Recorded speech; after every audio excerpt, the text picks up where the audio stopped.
YouTube, how the duck you doing? Duck Films here. What I got for you today is a video talking about the finals, about what's going on with it, and why I haven't been uploading as many finals videos as I used to. Some other content creators in the finals space that have also made videos kinda like this, but this is just my personal reason and personal take on it. If you're new here and haven't already, why not do me a huge favor and hit that like and subscribe button? But anyways, let's dive straight in. So what's really going on with the finals? As some of you that watch my videos frequently, a lot of you know that I hard grinded this game season 1 and most of season 2. And me personally, I started to see the downfall of this game when season 2 dropped. Bringing in the 9.3R, the slug shotgun, the KSG, and the FAMAS, all three of these weapons in season 2 when they first dropped, were quite literally very underwhelming. Also from season 2, you see the removal of nukes. Now a lot of people really like this change, however, most people soon realized just how bad removing nukes was. The second you remove nukes from the game, an ability that could one-shot a team, instead of players being super spread out, you all of a sudden have players now stuck together like glue, not wanting to move an inch. This dropped the ability to pull off flanks and solo roam in general. Now I'm not saying that they shouldn't have touched nukes at all, but maybe they should have kept them in the game and half the damage. I can see both sides of people who still want the nukes and people who didn't want it. Another major contributing factor in my opinion to the downfall of season 2 was leaving the auto shotty or the heavy shotgun, the SA-1216, so strong for so long. The devs really didn't even consider nerfing it until a whole bunch of top players, myself included, changed our name to quite literally nerf the SA-1216. And honestly, during the season 2 ranked experience, there was quite literally a whole bunch of issues. One of them being at the higher ranks, the game was quite literally dead. Me and my team would queue up in the morning for NA ranked, and it would take us about 20 minutes to find one game. And if we didn't want to wait for the full 20 minutes, we would swap ourselves to the EU server, and quite literally every single time we played a EU server, there was guaranteed at least one cheater. Now, I'm not talking about the cheater that seems like they could be hacking, but the cheater that is straight up blatantly hacking, full-on aimbot, and flying in the sky. Now, these factors from Season 2 was definitely a contributing factor to me really not wanting to play the game at all anymore, but that is just the start. Now, when it came to ranked, I didn't play with anybody else besides my teammates, FJC, and Trunks. Now, with the little interactions I had playing with other people, the results were pretty toxic. Now, I don't really understand where this part comes from. Now, I'm not saying that this is for everybody in the community, but it seems like the majority of the community towards the higher ranks, for whatever reason, was very toxic. I don't understand why people have so much hatred for one another in a video game, especially a video game like the finals when it's a super sandbox type game. And I generally compare the toxicity of this game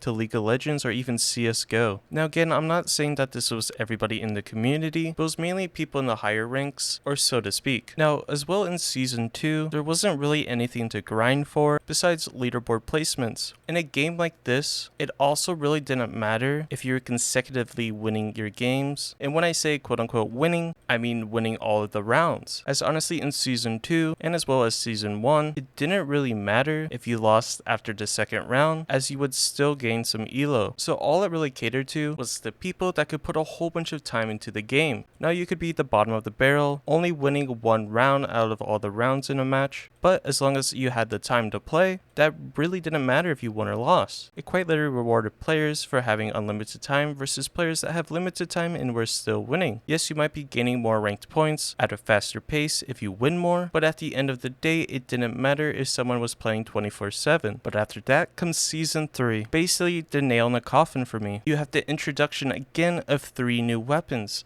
The bow for the light class, the dual katanas for the medium class, and lastly the spear for the heavy class. Now again, unsurprisingly, the introduction of these weapons is super underwhelming, and they don't perform how new weapons should perform. I'd much rather the weapons overperform than underperform. Having these weapons underperform gives you no incentive to actually use them. I even experienced this in the Season 3 playtest for content creators and such. I loaded into with other creators using the bow, thinking, oh, everyone else is also going to use the bow and to test out the new weapons. And shocker, there's people running around with the FCAR, the healing beam, and the heavy shotgun. No different to what the game already is. Again, I just want to preference, I'm not taking any shots to Embark or any of the developers that helped or worked on the finals. I think they put a lot of work and time into it to make it look really good, but to me personally, it kind of missed its mark. But going back to the new weapons that were introduced with Season 3, again, they were underwhelming. There was really only potential with the bow, but honestly, why use the bow when you can straight up just use the sniper or the LH1, as well as the the new 3 weapons, you also have the thermobore for the light class, and that thing, I'm gonna be honest, is pretty useless. I've never seen such a useless gadget before. Then lastly, you have the heavy winch, which is pretty broken and is the most annoying thing to ever play against, which is interesting when everything else is super underwhelming. Then you introduce something that's the most broken thing in the world. Now another factor was that they changed rank to terminal attack. Now I'm not really sure what drove them to say that terminal attack was a great idea to do for the ranked mode. I understand that you have to work on the cash out mode, but I feel like you could keep the cash out mode in, where you have a dev server that you can also work on it. But what do I know? I'm just a person on the internet trying to make content. Now honestly, from what I've been told and from what I've generally played on terminal attack, for terminal attack ranked, to honestly consecutively win, you just get a 5 stack.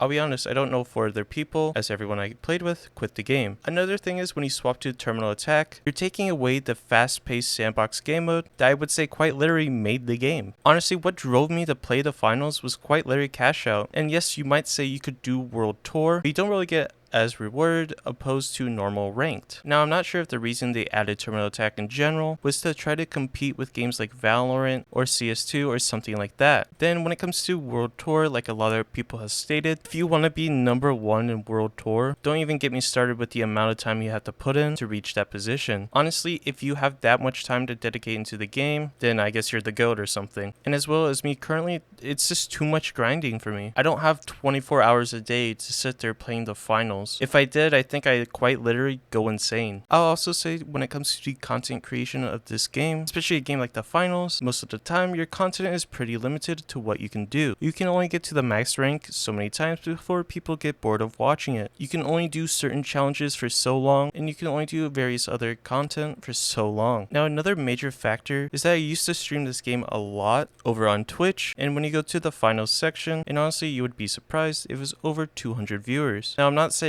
that this is a big factor, but it is. As there's not a lot of people really wanting to watch the finals, it's almost like why even stream it or why even make content for the game? If no one really wants to watch it, what's the point? Now I'm not saying that this is everybody in the community, but I would say a good majority of the community is losing faith in the game, or losing faith in the devs in general. They're bringing out big season updates or big patches, all for a lot of people to be disappointed at some points. It just seems like a repetitive nature that you promise big updates, big changes, and big additions to the game just to be let down over and over again. Another major factor is just honestly the viewership over on YouTube and YouTube videos. You can see that the finals is easily falling out of even a searched video to watch, and this can be pretty demotivating or discouraging for me, someone who makes content, and seeing that this game is not doing well or performing well, then well, it's time to move on. And another major factor is that these videos don't perform well for me anymore. I used to pull in a lot of views and other reaches, but generally just like other creators, it's kind of gone downhill, and I see it not worth my time anymore for this specific game. And when it comes to trying to make a living or trying to turn this into something, it's definitely something you don't want to see. But that's just me. Again, I want to emphasize that I personally don't have anything against Embark or any of the devs, but do I think all the changes they have done is questionable? Yes. And lastly, the last question, will I keep playing this game? And my answer simply is no. I genuinely think the only way for me to come back to this game is that they make the biggest changes ever. They bring a whole bunch of advertisement, and they just generally bring a whole bunch of more players back. But at the rate it's going at, the viewership, the updates that are getting pushed out, I just